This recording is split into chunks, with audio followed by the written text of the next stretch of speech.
श्री परमात्मने नमः। वक्रतुंड महाकाय सूर्यकोटि समप्रभ निर्विघ्नं कुरु मे देव सर्वकार्येषु सर्वदा।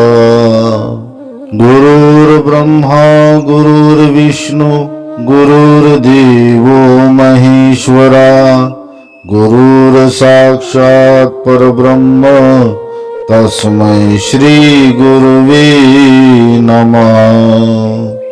नारायण नमस्कृत्यं नरं चैव नरोत्तमं देवीं सरस्वतीं व्यासं ततो जयमुदीरयेत्। गीताशास्त्रमिदं पुण्यं यः पठेत् प्रयतः पुमान् विष्णोः पदमवाप्नोति भयशोकादिवर्जितः। ओम नमो भगवते वासुदेवाय।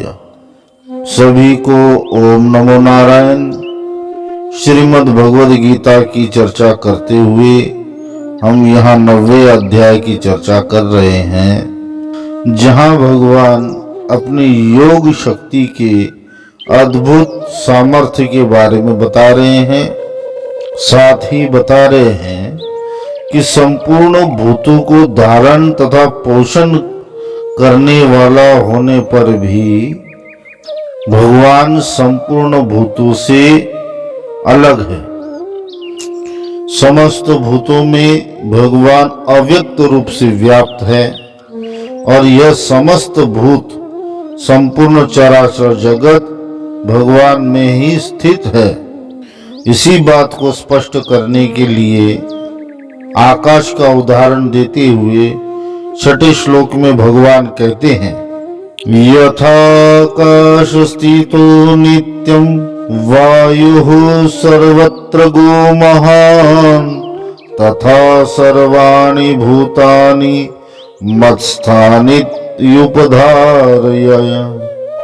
जैसे आकाश से उत्पन्न सर्वत्र विचरण करने वाला महान वायु सदा आकाश में ही स्थित है, वैसे ही मेरे संकल्प द्वारा उत्पन्न होने से संपूर्ण भूत मुझ में स्थित है, ऐसा जान। यहाँ भगवान ने संपूर्ण भूत प्राणियों के साथ में वायु की तुलना की है। जिस प्रकार वायु सर्वत्र विचरण करने वाला है, उसी प्रकार संपूर्ण भूत भी नाना योनियों में भ्रमण करने वाले हैं। इस श्लोक में भगवान ने वायु को महान भी कहा है। महान अर्थात अत्यंत विस्तार वाला। ठीक उसी प्रकार संपूर्ण भूत समुदाय भी बहुत विस्तार वाला है, ऐसा भगवान कहते हैं।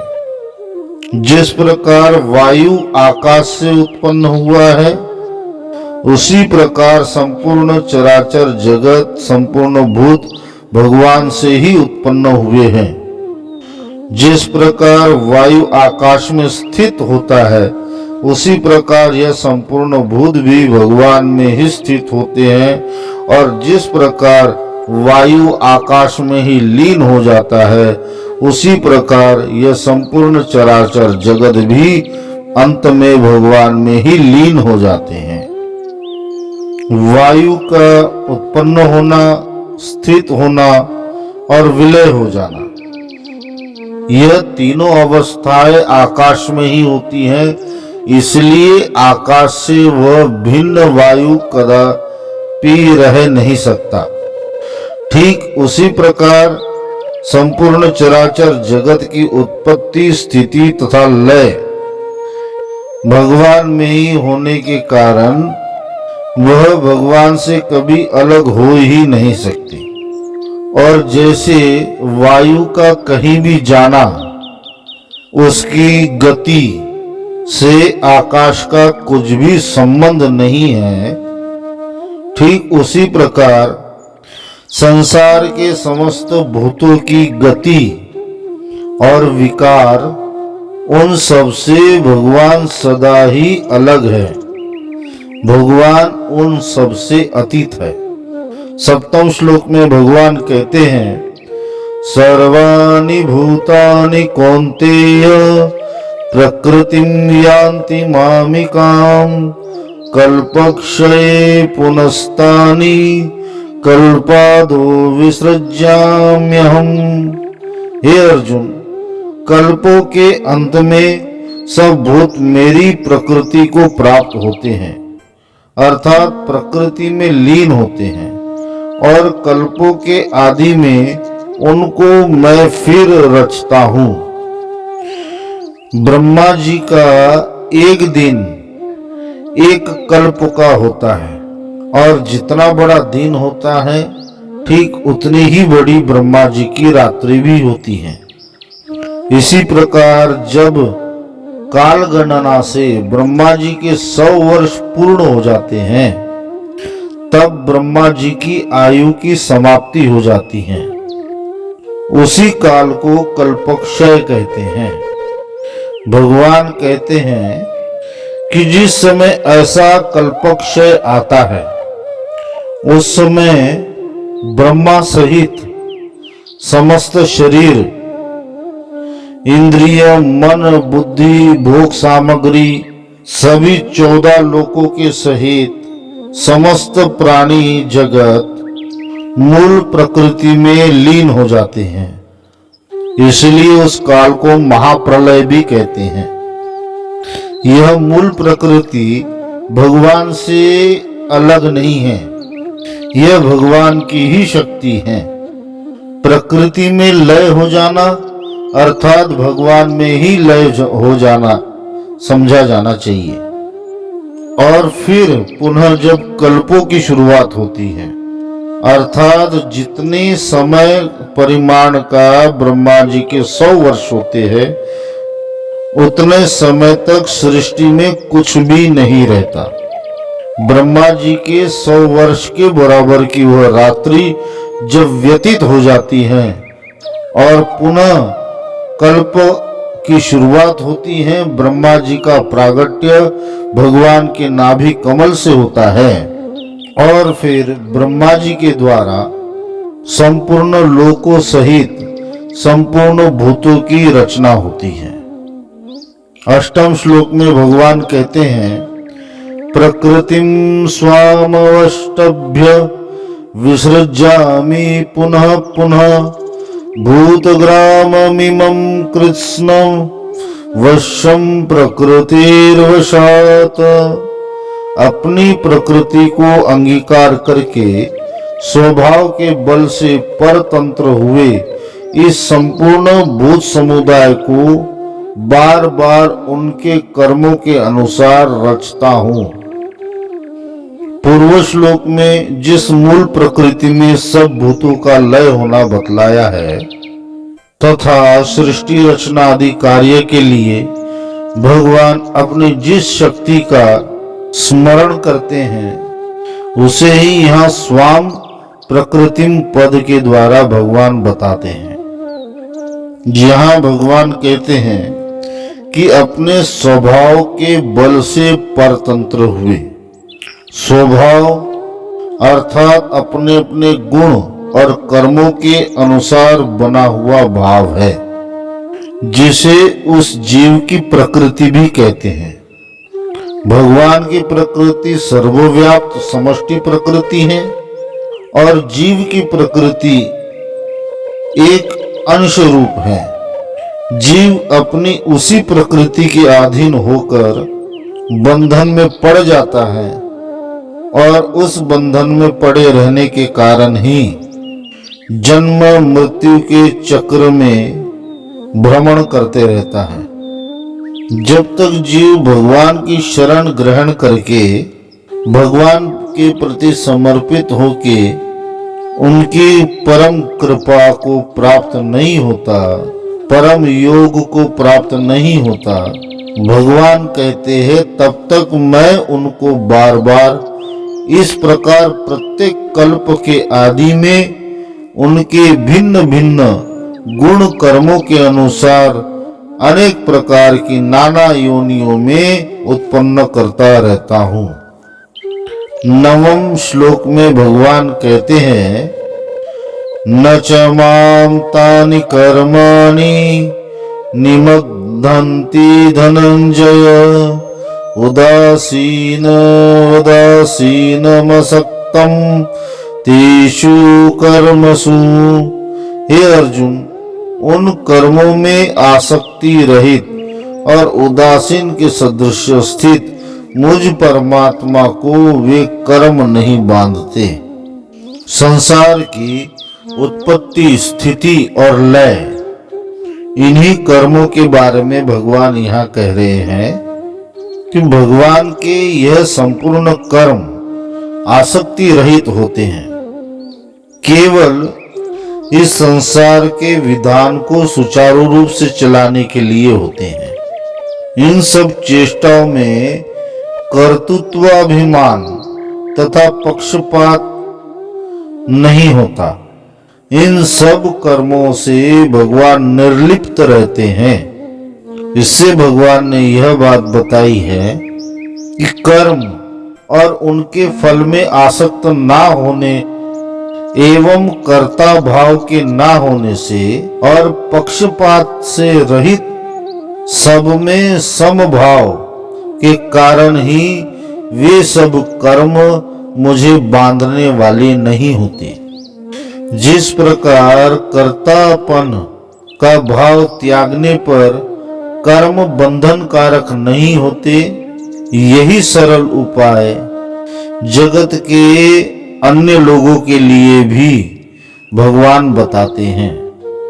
जो मनुष्य इस तत्व को समझकर अपने कर्तृत्व अभिमान को त्याग देता है, कर्तापन के भाव को त्यागता है और समग्र समदर्शी हो जाता है, अपने संपूर्ण कर्मों को फलासक्ति से रहित होकर करता है, वह भी अनायास ही अपने आप कर्म बंधन से छूट जाता है।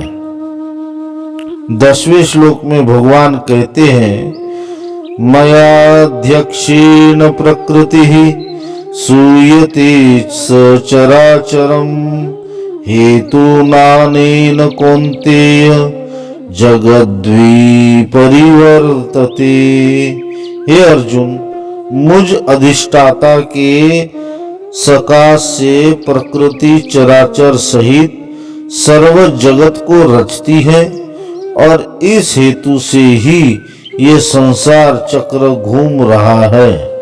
यहाँ भगवान मया अध्यक्षेण पद का प्रयोग कर रहे हैं, अर्थात भगवान यह कहते हैं कि सृष्टि कार्यों में भगवान केवल अध्यक्ष पद की गरिमा रखते हैं, अर्थात जगत रचनादि कार्य के करने में भगवान केवल अपनी परा प्रकृति के अधिष्ठाता के रूप में स्थित रहते हैं, जिससे परा प्रकृति बल पाकर प्रकृति ही जगत की रचना आदि समस्त क्रियाएं करती है। आशय यह है कि भगवान कहते हैं कि मुझ परमात्मा की अध्यक्षता और प्रकृति का कर्तृत्व, इन दोनों के द्वारा चराचर सहित समस्त जगत की उत्पत्ति, स्थिति और संहार, यह सारी क्रियाएं हो रही हैं। इसलिए यह बात समझ लेनी चाहिए कि भगवद गीता में जहां जहां भी भगवान ने अपने आप को समग्र सृष्टि का रचयिता बतलाया है, वहां स्वयं भगवान कुछ नहीं करते। भगवान अपनी शक्ति प्रकृति को स्वीकार करके, योग माया को स्वीकार करके उसी के द्वारा जगत की रचना करते हैं। उसी बात को भगवान यह कहते हैं कि मेरी अध्यक्षता में मुझसे ही सत्ता और शक्ति पाकर मेरी प्रकृति ही सब कुछ करती है। क्योंकि प्रकृति को जब तक भगवान का सहारा नहीं मिलता तब तक वह जड़ प्रकृति कुछ भी नहीं कर सकती। यह बात दो तरह से कही जा सकती है। प्रथम तो भगवान कहते हैं, मैं अपनी प्रकृति को स्वीकार करके जगत की रचना करता हूं, तथा दूसरी बात, मेरी प्रकृति मेरी अध्यक्षता में मुझसे बल पाकर इस जगत की रचना करती है। 11वें श्लोक में भगवान कहते हैं, आवजानन्ति मां मूढ़ा मानुषीं तनुमाश्रितं परं भावमजानन्तो मम भूत महेश्वरम। मेरे परम भाव को न जानने वाले मूढ़ लोग मनुष्य का शरीर धारण करने वाले मुझ संपूर्ण भूतों के महान ईश्वर को तुच्छ समझते हैं, अर्थात अपनी योग माया से संसार के उद्धार के लिए मनुष्य रूप में विचरण करते हुए मुझ परमेश्वर को साधारण मनुष्य समझते हैं। संपूर्ण जगत के आधार, सर्वव्यापी, सर्वशक्तिमान, सबके हर्ता कर्ता परमात्मा ही सब जीवों पर अनुग्रह करके सबको अपनी शरण प्रदान करने और धर्म की स्थापना करने, भक्तों का उद्धार करने तथा अनेकों लीला कार्य करने के लिए ही अपनी योग माया के आश्रित होकर मनुष्य रूप में अवतरित होते हैं, धारण करते हैं। इस रहस्य को न समझना और इस पर विश्वास न करना ही भगवान यहाँ उस परम भाव को न जानना कहते हैं। जो परम कल्याणकारक मार्गों का सर्वथा त्याग करके विनाश की ओर बढ़ने वाले मार्गों का चयन करते हैं, ऐसे लोगों को भगवान यहाँ मूढ़ कहते हैं। ऐसे मूढ़ भगवद लीला को मिथ्या मानते हैं तथा भगवान के स्वरूप को भी मनुष्य के समान ही, जन साधारण के समान ही मानते हैं और इसी कारण वे भगवान की आज्ञा का पालन नहीं करते और भांति भांति के तर्कों को देकर भगवान में ही दोषारोपण करते हैं तथा भगवान की उपदेशों की अवज्ञा करते हैं। 12वें श्लोक में भगवान कहते हैं, मोघाशा मोघ कर्मणो मोघ ज्ञान विचेतसः राक्षसीमासुरीं चैव प्रकृतिं मोहिनीं श्रिताः। वे व्यर्थ आशा, व्यर्थ कर्म और व्यर्थ ज्ञान वाले विक्षिप्त चित्त अज्ञानी जन राक्षसी, असुरी और मोहिनी प्रकृति को ही धारण किए रहते हैं। मोघाशा अर्थात जिनकी सारी आशाएं व्यर्थ होती हैं, परमात्मा के प्रभाव को न जानने वाले आसुरी भाव वाले मनुष्य ऐसी निरर्थक आशा करते हैं जिनकी कोई उपयोगिता नहीं होती और तथा वे कभी पूर्ण भी नहीं हो सकती। उसी को यहाँ मोघाशाह भगवान कहते हैं। मोघ कर्माणि अर्थात जिनके समस्त कर्म, यज्ञ, दान, तप आदि दोष युक्त होते हैं तथा कोई भी फल देने वाले नहीं होते, उसे ही मोघ कर्माणि कहते हैं। अभिप्राय यह है कि शास्त्रों को न मानने वाले, शास्त्र का अध्ययन न करने वाले, शास्त्र विधि का परित्याग करते हैं और मन माने ढंग से, मन माने आचरण से पूजा कर्म यज्ञ आदि कर्म करते हैं जो कि निरर्थक है, उन कर्मों का उन्हें इस लोक या परलोक में कोई भी फल प्राप्त नहीं होता। उसी को मोघ कर्माणि कह रहे हैं। मोघ ज्ञानः अर्थात जो ज्ञान व्यर्थ हो, जिसका कोई तात्विक अर्थ ना हो और जो युक्ति युक्त ना हो, उसे मोघ ज्ञानः कहते हैं। परमात्मा के प्रभाव को न जानने वाले मनुष्य सांसारिक भोगों को ही सत्य समझकर उन्हीं भोगों के अधीन रहकर उन्हीं के परायण होते हैं। भौतिक सुखों को भोगना, भौतिक उपलब्धियों को प्राप्त होना, धन आदि प्राप्त करना, अपने वर्चस्व को स्थापित करना, इसे ही अपने जीवन का लक्ष्य, मनुष्य जीवन का लक्ष्य मानते हैं। इसलिए वे सदा ही परमानंद के परम सुख से सदा ही वंचित रहते हैं। ऐसे व्यर्थ के ज्ञानाभिमानी लोगों के लिए ही भगवान यहाँ मोघ ज्ञानः पद का प्रयोग करते हैं। विचेतसः पद से भगवान ने उन लोगों के बारे में बताया है जिनका चित्त स्थिर नहीं रहता, भिन्न भिन्न वस्तुओं में आसक्त रहने के कारण सदैव उनका चित्त एक भोग से दूसरे भोग, दूसरे भोग से तीसरे भोग, बंदर की भांति गुलाटियां मारते रहता है। उसी को यहाँ विचेतसः पद के द्वारा भगवान कह रहे हैं। राक्षसों की भांति ही बिना कारण दूसरों से द्वेष करके, ईर्ष्या करके, दूसरों का बुरा करने का प्रयत्न करना, दूसरों को हानि पहुंचाने में ही अपनी शक्ति लगा देना, काम और लोभवश स्वार्थ सिद्ध करने के लिए दूसरों को दुख पहुंचाना, ये सभी प्रकार की प्रवृत्तियां आसुरी प्रकृति हैं और अपने मोह के कारण किसी को भी दुख पहुंचाने की जो प्रवृत्ति है उसे मोहनी प्रवृत्ति कहते हैं।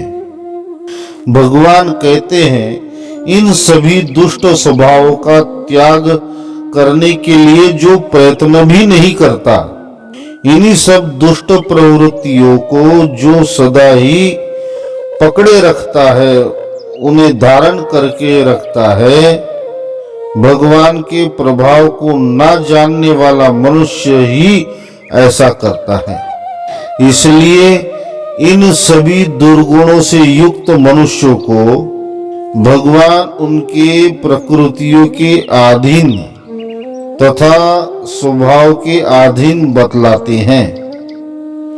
दैवीय प्रकृति का सर्वथा परित्याग करके इस प्रकार आसुरी प्रकृति के अधीन रहकर ऐसे मनुष्य अपना जीवन व्यर्थ गवा देते हैं। ओम नमो भगवते वासुदेवाय। हरिओम तत्सत, हरिओम तत्सत, हरिओम तत्सत।